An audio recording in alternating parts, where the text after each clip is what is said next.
अस्सलाम वालेकुम, ऐशा cooking one में आपका वेलकम है। उम्मीद आप सब खैरियत से होंगे। मैं भी बिल्कुल ठीक हूँ।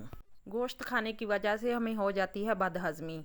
आप जितना मर्ज़ी आप गोश्त खाएं और इस शरबत को पीने से आपको बदहज़मी कभी नहीं होगी। बिस्मिल्लाहिर्रहमानिर्रहीम।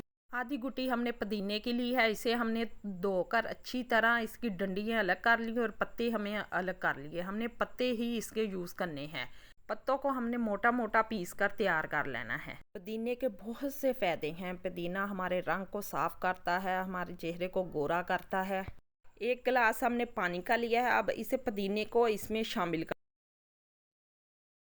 स्लो फ्लेम पर हम इसे 10 मिनट तक पका लेंगे। ये देखिए माशाल्लाह हमने ढककर इसे 10 मिनट के लिए बॉईल कर लिया है। अब अच्छी तरह इसका अर्क निकल गया। अब इसे हम छान लेंगे। पुदीने का अर्क अच्छी तरह निकल चुका है और पानी का कलर भी चेंज हो चुका है।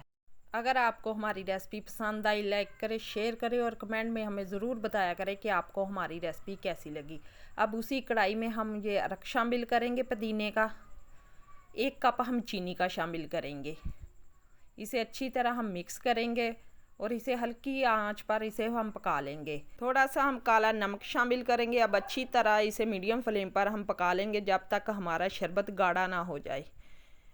इसे अच्छी तरह साथ साथ हम मिक्स करते रहेंगे। ये बहुत ही मज़े का शरबत बनकर तैयार होता है, बहुत ही हाज़मेदार होता है। आप बड़ी ईद पर जितना मर्ज़ी गोश्त खाएं, ऊपर से आप ये 1 गिलास बनाकर शरबत का पी ले, आपको कब बदहज़मी नहीं होगी। हमने 1 नींबू का रस शामिल किया है इसमें। आप इसी तरह बोतल में भर के इसे सेव भी कर सकते हैं। अब हमारा शरबत चिपचिपा होना शुरू हो चुका है। हमारा शरबत बनकर तैयार है। अब थोड़ा सा हम सब्ज़ कलर इसमें ऐड करेंगे और अच्छी तरह इसे मिक्स करेंगे। इसके साथ ये देखने में बहुत ही खूबसूरत लगेगा। पुदीने के शरबत पीने से आपका वेट भी लूज़ होगा। आप इसी तरह बनाकर बड़ी ईद पर इसे सेव कर सकते हैं। ये ख़राब नहीं होता। हमारे तरीके के साथ आप बनाएंगे तो बहुत ही मज़े का ये शरबत बनकर तैयार होगा। ये देखें हमारा शरबत तैयार हो चुका। अब इसे कर लेंगे हम ठंडा। अब इसे हम सर्व करेंगे। थोड़ी सी हम बर्फ़ शामिल करेंगे। अब 4 से 5 चम्मच हम शरबत के शामिल करेंगे और हम इसमें पानी शामिल करेंगे।